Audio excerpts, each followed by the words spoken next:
नमस्कार, सत श्री अकाल, आदाब, वणक्कम। तो कैसे हैं आप लोग। मेरा नाम है विकास वैभव और आप देख रहे हैं V2 इंग्लिश वर्ल्ड।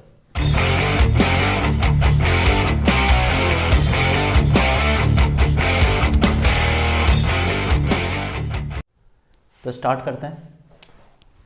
देखो, नाउन का बेसिक क्लास 1 हो रखा था जिसको पार्ट 1 मैंने नाम दिया था। आज का क्लास नाउन का ही पार्ट 2 है। ठीक है, अगर आपने पार्ट 1 नहीं देखा है तो जाके देख लेना, तब ये अच्छे से समझ में आएगा। उसमें मैंने बेसिक्स बता रखे हैं कि नाउन के क्या क्या बेसिक्स हैं, कितने टाइप्स के होते हैं। ठीक है, और ये उसी का पार्ट 2 है। ठीक है, तो अगर आपने नहीं देखा अभी तक तो चैनल पे अपलोड होगा, जाके देख लेना। उसके बाद ये वाला पार्ट देखना तो बेहतर समझ में आएगा। ठीक है, तो चलो आज हम लोग पढ़ने वाले हैं नाउन में नाउन अकॉर्डिंग टू नंबर। ठीक है, जनरल जो बेसिक टाइप्स होते हैं नाउन का वो हम लोग पढ़ चुके हैं। तो आज हम देखेंगे नंबर के अकॉर्डिंग नाउन कितने प्रकार का होता है। ठीक, तो जनरली नंबर के अकॉर्डिंग नाउन जो होता है वो 2 प्रकार का होता है, 2 टाइप्स। कौन कौन सा होता है? तो पहला है अनकाउंटेबल नाउन, जो सबको पता है, सब जानते हैं।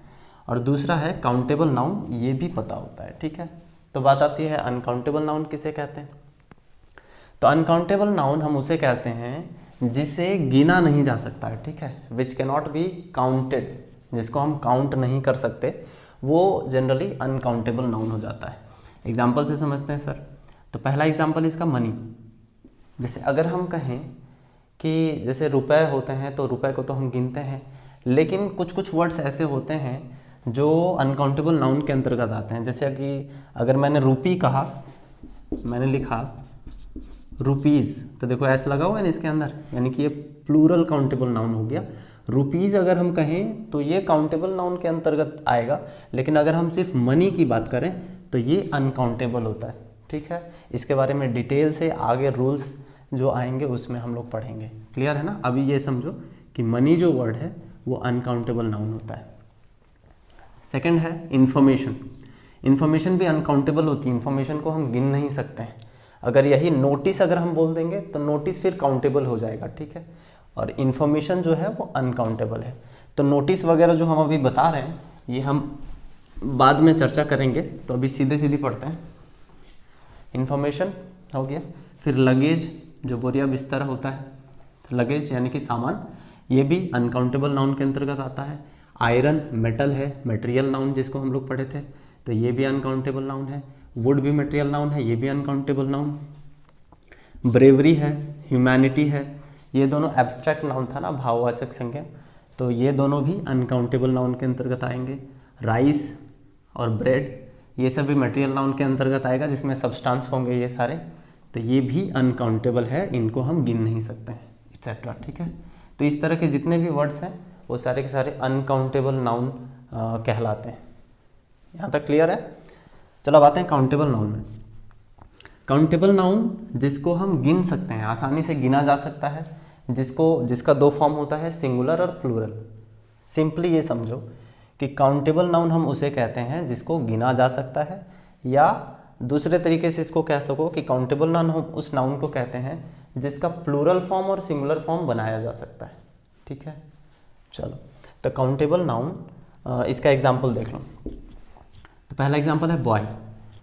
बॉयज़ हम लोग लिखते आ रहे हैं, एक लड़का भी हो सकता है, 2 से ज़्यादा, 4 हो सकते हैं, 5 हो सकते हैं, यानी कि गिनने योग्य है तो गिन सकते हैं। That can be counted, we can count it. तो बॉय जो है वो काउंटेबल नाउन हो गया। उसी तरह पीपल, लोग भी गिने जा सकते हैं।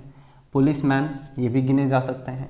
बुक्स हम लोग पढ़ते हैं जनरली एस लगा करके, प्लूरल फॉर्म, तो किताबें या किताब, ये भी गिने जा सकते हैं। तो सजेशन जो है वो काउंटेबल नाउन है। क्लियर है। जॉब, ये भी काउंटेबल नाउन है। रिवर, ट्री, ठीक है, ये सारे के सारे काउंटेबल नाउन है, इनको हम गिन सकते हैं आसानी से। इनका प्लूरल फॉर्म भी बन सकता है, सिंगुलर फॉर्म भी होता है। तो ये सारे नाउन्स को हम काउंटेबल नाउन के रूप में जानते हैं। ठीक है, आई होप यहाँ तक समझ में आ गया होगा सबको। राइट, अब इसका रेंज देखते हैं। ठीक है ना, अनकाउंटेबल नाउन का रेंज, यानी कि बोले तो इसका पेरीमीटर देखते हैं कि मोटा मोटी कि इसके अंतर्गत क्या क्या चीज़ें आ जाती हैं सारी। ठीक है, और बगल में मैंने सम इम्पॉर्टेंट्स अनकाउंटेबल नाउन करके भी मैंने दिया हुआ है, जो एग्ज़ाम के पॉइंट ऑफ व्यू से बहुत इंपॉर्टेंट है। अक्सर जो क्वेश्चंस बनाए जाते हैं अनकाउंटेबल नाउन से वो इन्हीं सारे वर्ड्स को पिक करके बनाए जाते हैं, ठीक है। इसीलिए इम्पॉर्टेंट वाला है, सारे चीज़ हम लोग एक एक करके समझते हैं, ठीक है। तो देखो इसका रेंज में क्या क्या आती हैं। पहला है जितने भी एब्स्ट्रैक्ट नाउन हैं, मतलब जितने भी भाववाचक संज्ञा हैं जिसे हम फील कर सकते हैं बट टच नहीं कर सकते, जो फिजिकली एग्जिस्ट नहीं करता है, यानी कि जितने भी एब्स्ट्रैक्ट नाउन हैं वो सारे के सारे आएंगे अनकाउंटेबल नाउन के अंतर्गत, ठीक। सेकंड वाला है जितने भी मटेरियल नाउन हैं वो सारे के सारे अनकाउंटेबल नाउन होंगे। उसी तरह जितने भी फूड मटेरियल्स हम लोग खाते हैं, ईटेबल मटेरियल्स जो होते हैं, फूड मटेरियल्स जिनको बोलो, तो वो सारे के सारे अनकाउंटेबल नाउन के अंतर्गत आएंगे। लेकिन इसमें एक एक्सेप्शन है, स्वीट को छोड़ करके, ठीक है। देखो फूड मटेरियल्स अनकाउंटेबल होती हैं, लेकिन सिर्फ स्वीट जो होता है वो काउंटेबल होता है, ठीक। यानी कि स्वीट जो है वो इसको काउंटेबल का दर्जा दिया गया है, यानी कि इसको काउंटेबल नाउन के अंतर्गत रखा गया है, ठीक है। तो स्वीट्स को छोड़ करके फूड मटेरियल सारे अनकाउंटेबल नाउन होते हैं। जितने भी लिक्विड या गैसेस होते हैं दुनिया में वो सारे के सारे अनकाउंटेबल नाउन होते हैं, ठीक है। यहाँ तक क्लियर हो गया। तो एक मोटा मोटी एक परिधि हो गया, एक पेरीमीटर हो गया कि ये सारी चीज़ें जो हैं वो अनकाउंटेबल नाउन होती हैं। अब कुछ इंपॉर्टेंट अनकाउंटेबल नाउन हैं जिनसे क्वेश्चन, अधिकतर जो क्वेश्चंस बनते हैं वो यहाँ से क्वेश्चंस बनते हैं, ठीक है। तो ये बहुत इंपॉर्टेंट हो जाता है, लिखना है तो ये VVI है, यानी कि वेरी वेरी इंपॉर्टेंट, ठीक है। तो देखते हैं, देखो मनी पैसा, पैसा तो हम लोग बोलते हैं कि पैसे को तो गिना जा सकता है, लेकिन फिर भी मनी जो वर्ड है वो अनकाउंटेबल है। अगर यही हम रुपी अगर बोलेंगे तो ये काउंटेबल हो जाएगा, ठीक है, लेकिन मनी जो है वो अनकाउंटेबल है। उसी तरह देखो वेल्थ, धन जिसको बोलते हैं, नॉलेज, ठीक है, luggage, business, information, employment, alphabet, ये सारे के सारे अनकाउंटेबल नाउन है। ये सब एकदम ध्यान से देखो इन सब को, और एकदम दिमाग में इसको हमेशा रखना है, क्योंकि यहीं से पिक करके वो क्वेश्चंस में डालता है और क्वेश्चन यहीं से बनते हैं, ठीक। तो देखो वर्क है, जैसे हम लोग बोलते हैं ना मुझे बहुत काम है आज, आई हैव मेनी वर्क्स, तो ये गलत हो जाएगा। यहाँ से डायरेक्ट सवाल कर देगा कि वर्क्स गलत क्यों है, तो ठीक है। तो समझ में आना चाहिए कि वर्क्स कभी नहीं होता है, क्यों? क्योंकि इसको प्लूरल हम बना ही नहीं सकते हैं। इसका क्या रीज़न है भाई? तो प्लूरल नहीं बना सकते इसलिए क्योंकि ये अनकाउंटेबल नाउन होता है। तो वर्क अनकाउंटेबल, इसीलिए हम लोग पीसेस ऑफ वर्क्स यूज़ करते हैं, ठीक है, पीसेस ऑफ वर्क, ठीक। I have many pieces of work, तो ये वर्क जो है वो अनकाउंटेबल नाउन। उसी तरह न्यूज़ है, एडवाइस, फूड है ना, विजडम, पोएट्री, ब्रेड है, ब्रीड नहीं है, ब्रेड है, और सीनरी है। ये सारे के सारे जो नाउन है वो अनकाउंटेबल नाउन है। बहुत इंपॉर्टेंट है, इनको याद रखना, नोट्स बनाते चलो, ठीक है। फिर देखो कुछ कुछ चीज़ें ऐसी होती हैं जिनके नाम में ही एस या ई एस लगा हुआ होता है, तो ये ध्यान रखना है हमेशा कि हर चीज़ जिसके अंत में एस या ई एस हो वो प्लूरल नाउन नहीं हो जाता है, वो काउंटेबल के अंतर्गत नहीं आता है। हो सकता है ना उसका नाम में ही एस ई एस हो। तो देखो जैसे यूनाइटेड स्टेट्स अमेरिका को हम लोग बोलते हैं ना, 50 स्टेट्स को मिल करके ये बना हुआ है, तो इसीलिए उसका नाम पड़ा यूनाइटेड स्टेट्स। तो ये नाम में ही ई एस वाला पार्ट जुड़ा हुआ है, तो ये मत समझ लेना कि ये प्लूरल नाउन है, ठीक है। ये अनकाउंटेबल नाउन के अंतर्गत आएगा, इसके अंतर्गत आएगा, ठीक है। वेस्ट इंडीज़, देखो ये भी, ये कंट्री है ना, ये कंट्रीज़ हैं, तो ये कंट्रीज़ के अंतर्गत आते हैं जिनका नाम कंट्रीज़ का नेम है। तो ये नाम में ही ऐसी है, इसीलिए ये प्लूरल नहीं है बल्कि ये अनकाउंटेबल नाउन है। उसी तरह देखो कुछ बीमारी का नाम है, ये डिजीजेज है, ठीक है। जैसे रिकेट्स विटामिन डी की कमी से होता है, और डायबिटीज़ जिसको हम लोग शुगर बोलते हैं। तो इनके अंत में भी देखो एस और ई एस है, वो एब्सोल्युटली नाम में ही एस और ई एस लगा हुआ है, तो ये भी अनकाउंटेबल है, कंफ्यूज नहीं होना है, ठीक है। उसी तरह देखो हम लोग कुछ सब्जेक्ट्स पढ़ते हैं ना, जैसे फिजिक्स है, इकोनॉमिक्स है, उसी तरह एक वर्ड आता है एथिक्स, ठीक है। तो इनके अंत में एस लगा होता है ऑटोमेटिकली, यानी कि नाम में ही एस जोड़ा गया है। तो इसका ये मतलब नहीं है कि ये प्लूरल बन गया, ये अनकाउंटेबल नाउन है, ठीक है। ये सब्जेक्ट्स के नाम है ना,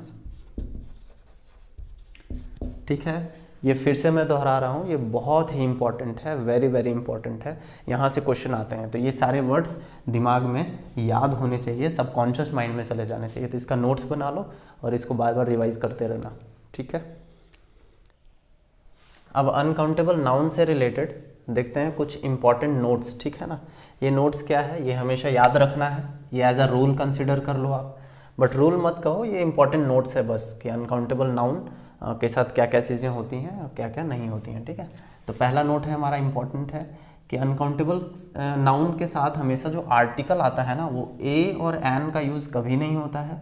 आर्टिकल आता है तो सिर्फ द आ सकता है, ठीक है, वो भी ज़रूरत के अनुसार, यानी कि आ भी सकता है नहीं भी आ सकता है। ऐसा कोई ज़रूरी नहीं है कि अनकाउंटेबल नाउन द के साथ ही आता है, ठीक है, आता है, अगर ज़रूरत है वहाँ पर द का तो द लगा सकते हैं, अगर नहीं है तो वहाँ पर द नहीं लगेगा, ठीक है।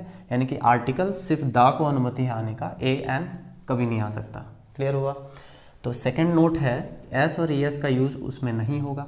क्यों नहीं होगा? क्योंकि वो अनकाउंटेबल है, वो प्लूरल फॉर्म तो बनेगा नहीं, इसीलिए एस या एस का यूज़ जो हम लास्ट में यूज़ करते हैं वो नहीं होगा, ठीक है। अब है थर्ड नोट क्या है, इनके लिए जो वर्ब आएगा ना, यानी कि इनके बाद जो वर्ब आएगा, अब देखो अनकाउंटेबल नाउन्स जो होते हैं उनको सेंटेंस में as a singular noun treat किया जाता है, ठीक है, सिंगुलर नाउन की तरह ट्रीट होता है। तो सिंगुलर नाउन के बाद सिंगुलर वर्ब आता है, तो उसी तरह इनके बाद आने वाला जो वर्ब होता है वो हमेशा सिंगुलर वर्ब होता है, ठीक है, चाहे वो एक्सुलरी वर्ब हो चाहे मेन वर्ब हो, हमेशा अनकाउंटेबल नाउन के बाद जो वर्ब आएगा वो हमेशा सिंगुलर वर्ब आएगा, ठीक है। अब देखते हैं कुछ एग्जांपल्स। पहला एग्जांपल क्या है, he gave me an advice to overcome this situation, ठीक है, कि उसने मुझे इस सिचुएशन से बाहर निकलने के लिए एक एडवाइस दिया, ठीक है, एक सलाह दिया। तो यहाँ पर देखो कुछ गड़बड़ नज़र आ रहा है, देखो यहाँ पर गड़बड़ है। एडवाइस मैंने कहा कि एडवाइस जो है वो अनकाउंटेबल नाउन है, सजेशन काउंटेबल नाउन है, लेकिन एडवाइस जो है वो अनकाउंटेबल नाउन है, तो इसके साथ ए और एन का यूज़ नहीं होता है, तो ये गड़बड़ है, ठीक है। तो डायरेक्टली बोलेंगे ही gave me advice, he gave me advice to overcome this situation, या इसी सेंटेंस को हम ऐसे बोल सकते हैं ही advised me to overcome this situation, ठीक है। इसी सेंटेंस को हम इसको सजेशन से रिप्लेस कर देंगे तो एन ए फिर लगा सकते हैं, ठीक है ना, he gave me a suggestion to overcome this situation. Clear हुआ। तो इस तरीके से यहाँ पर एडवाइस के साथ एन गड़बड़ है, गलत है। आगे देखो नेक्स्ट वाला, गोविंद कैनॉट ईट 5 ब्रेड्स, ठीक है। देखो अभी भी मैंने कहा ब्रेड इम्पॉर्टेंट अनकाउंटेबल नाउन्स के लिस्ट हमने दिया था, उसमें देखो ब्रेड भी था ना, तो ब्रेड जो है फूड मटेरियल है, ये अनकाउंटेबल में आता है। रोटी तो वैसे हम लोग गिनते हैं, 1 रोटी 2 रोटी, बट इंग्लिश में ब्रेड जो होता है वो अनकाउंटेबल नाउन होता है, तो इसके साथ हम एस या ई एस का यूज़ नहीं कर सकते, तो ये गलत है। तो Govind can not eat 5 bread, ये पूरा गलत है, ये सेंटेंस ही गलत है, ठीक है।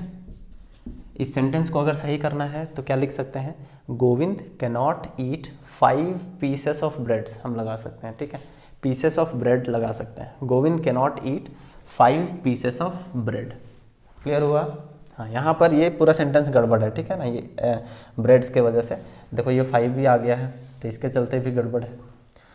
चलो नेक्स्ट है, there are 26 alphabets in English. ये सुनने में कितना एकदम बढ़िया लग रहा है, सही भी लग रहा है सुनने में एकदम, it sounds really correct, but ये करेक्ट है नहीं। There are 26 alphabets in English. देखो अल्फ़ाबेट मैंने बताया था कि ये अनकाउंटेबल नाउन होता है और इसके अंत में एस और एस का प्रयोग नहीं होगा, तो एस एस नहीं लगेगा, तो ये 26 कैसे। तो एक्चुअल में ना अल्फ़ाबेट जो होता है वर्णमाला वो एक ही होती है, अल्फ़ाबेट में 26 लेटर्स होते हैं, ठीक है। तो इस सेंटेंस को अगर करेक्ट करना हो तो हमको अल्फ़ाबेट्स के जगह पर यहाँ पर लेटर्स लिख दो ना। लेटर जो होता है वो काउंटेबल होता है, प्लूरल हम उसको बना सकते हैं एस से देख के। तो there are 26 letters in English, ठीक है। इन इंग्लिश या इन इंग्लिश भी लिख सकते हैं, इंग्लिश अल्फ़ाबेट भी लिख दो, तो ये सेंटेंस का खूबसूरती थोड़ा सा बढ़ जाएगा, ठीक है ना, ये बढ़िया लगेगा। There are 26 letters in English alphabet, कि इंग्लिश अल्फ़ाबेट में टोटल 26 लेटर्स होते हैं। यहाँ तक क्लियर हुआ। कुछ और एग्जांपल्स देखते हैं जिससे कि और ज़्यादा क्लियर हो जाएंगी चीज़ें। पहला है लक्ष्मी हैज़ एन एम्प्लॉयमेंट, ठीक है। अब देखो एम्प्लॉयमेंट भी मैंने बोल रखा था, लिस्ट में एम्प्लॉयमेंट भी था ना, तो एम्प्लॉयमेंट जो है वो अनकाउंटेबल नाउन, इसका मतलब होता है रोज़गार, तो ये अनकाउंटेबल नाउन है, इसीलिए यहाँ एन नहीं आएगा, गलत है। तो लक्ष्मी हैज़ एम्प्लॉयमेंट ये करेक्ट है, लक्ष्मी हैज़ एन एम्प्लॉयमेंट ये गड़बड़ था। या इसी को इस तरह लिखा जा सकता है, लक्ष्मी हैज़ अ जॉब, ठीक है। जॉब जो है वो काउंटेबल नाउन है, तो इसके साथ हम ए का यूज़ कर सकते हैं, कोई दिक्कत नहीं है। चलो नेक्स्ट है, I have a work to do right now. ठीक है, I have a work to do right now. देखो ये सेंटेंस जो है ना एकदम बिल्कुल करेक्ट लगेगा सुनने में, ठीक, सुनने में बिल्कुल अच्छा साउंड करेगा, लेकिन ये गड़बड़ है। ठीक है, क्या गड़बड़ है और कहाँ गड़बड़ है? तो देखो वर्क जो है वो अनकाउंटेबल नाउन है, इसके साथ ए और एन का यूज नहीं होगा, तो ये गड़बड़ है। तो I have work to do right now. ठीक है, या इसी सेंटेंस को हम इस तरह लिख सकते हैं, I have a piece of work to do right now. Clear हुआ? ये सेंटेंस करेक्ट है। देखो ये सेंटेंस रॉन्ग है, ठीक है, ये सेंटेंस राइट है।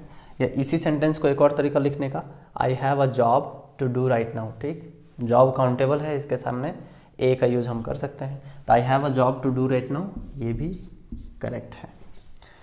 चलो नेक्स्ट है, they have some information about the ruling party. ठीक है ना, they have some information about the ruling party, कि उनके पास रूलिंग पार्टी का कुछ इन्फॉर्मेशन है। ठीक है, तो देखो इन्फॉर्मेशन, फिर से अगेन इन्फॉर्मेशन जो है वो काउंटेबल नाउन है, इसको हम अनकाउंटेबल नाउन है, इसको हम काउंट नहीं कर सकते हैं, तो ऐसे यस इसके अंत में नहीं लगेगा, तो सही होगा they have some information about the ruling party. Clear हुआ? उसी तरह देखो, today's news are very interesting.